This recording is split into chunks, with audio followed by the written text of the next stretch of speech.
You don't have to do anything. It's already going. Just point it. Okay. You can see it. Can you get a good view of the I got it. background? I got it. I need my hat on, but I left that in the hotel room. That's a trademark. You'll see when you walk in. Welcome to Sermons from the Cave. I'm Dean, and as you can see, I'm not in the security of my nice granite cave, wind cave, that I usually preach from, but I wanted to bring you, if you could see out this window, there's the Himalayan mountains are in the background. Actually, the Himalayan mountains are back there. We are right now presently on the rooftop cafe of the Heritage Hotel in Thamel, which is in Kathmandu, Nepal. And we've come here because what did Jesus say to do in Matthew 28? He said to go and make disciples. Go into all the world and preach the gospel and make disciples of all people, all tongues and tribes, to draw them to the light. Jesus said also, he said, I am the way, the truth, and the life, and no man gets to the Father except through him. And we've had just a wonderful stay here. And we also did some trekking up in the mountains in the background there. We left Kathmandu. We traveled by bus, I would say probably 6 hours, 7 hours, to Sarabrubaisi, where it was the end of the road as far as the bus could go, and the road was incredibly damaged. There had been a great landslide, rock slide, and it was just probably one of the worst bus rides I've ever taken, and I hope I never have to take again. Or maybe they'll improve the road, but it was just very, I was very terrified on the bus ride. Once we were at Sarabrubaisi, we trekked. We had our backpacks, and we had porters that were carrying most of our gear, and we trekked up into the mountains of the Himalayas in the Longtong area. And it took about 3 days to reach Longtong, 2 days. And it's fine. We're just having some coffee here. Thank you. Oh, nice. Thank you very much. Dalibad. But it took 2 days to reach Longtong. And we had a team of 2 doctors with us where we were able to put on a clinic. And the doctors were, that's a nice big wasp. Oh, look at this. Nice strong coffee. Thank you, Dalibad. And we were able to take medicines and water filters. And my cameraman's going to get stung by a huge wasp right now. But he's going away.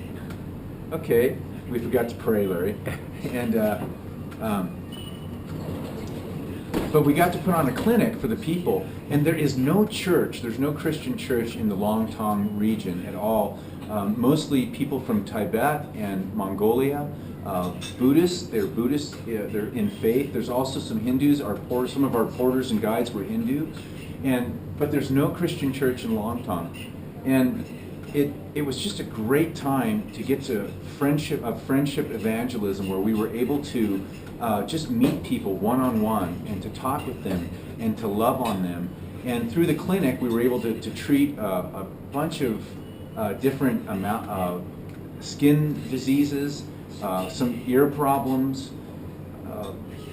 We were able to give away, I think we gave away 50 water filtration kits where they were able to treat their water and try to knock down some of these diseases that are so prevalent just from water. Now you'd think that from the Himalayas, this is the rooftop of the world, that the Himalayan mountains would have some of the most pristine water and that there wouldn't be any problem. But the problem lies with all the cattle and the yaks that are in the area, and the water filtrating through. I don't even want to go into it, but you can kind of get the idea. And what happens is this water, it gets a lot of amoebas and a lot of bacteria, and there's things in the water that really needs to be filtered out or boiled before you drink it. Well, unfortunately, neither one of those 2 options happen, and so the people are drinking, for the most part, they can be drinking dirty water, and then they get these skin diseases. So our clinic was able to give out these water filters. The doctors were able to see anybody who wanted to be seen. Some people just wanted to sit down and have a doctor check them out. Just to check them out and make sure that they were okay. And the doctors were handing out medicines that they had brought. It was all free, no rupees. It was a free clinic. We didn't charge anything. We just brought the love of Jesus into this area of Longtong. And what a privilege for me to be able just to go along with this team from Calvary Chapel, South Maui. I was invited to go. I was actually the cameraman, holding the camera and filming this whole thing. So it was just a privilege for me to go. And I want to tell a story about a family we met up there, but we're running out of time. So I think I'm going to hold on to that till the next one. But what I'd like to say is that just to remember that there's a whole world out there, and we tend to look at our own homes and our own communities where we live and just feel like that's the whole world. But really, folks, look out here. There is a whole world out here. We're in Kathmandu, Nepal, and there's a whole world out here that has not heard or not really had connected to Jesus, the great guide.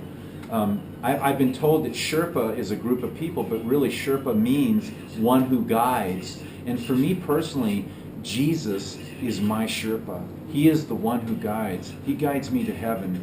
And I just want to encourage all of you listening to Sermons from the Cave that you'll think about maybe going somewhere in the world and being part of a mission team to take your light, if you're already a Christian, to take your light, and let the great guide, let Jesus guide you to a faraway country where you can bring love and light to a culture that maybe has not heard about him. So from Sermons from the Cave, Shalom Mishpachah.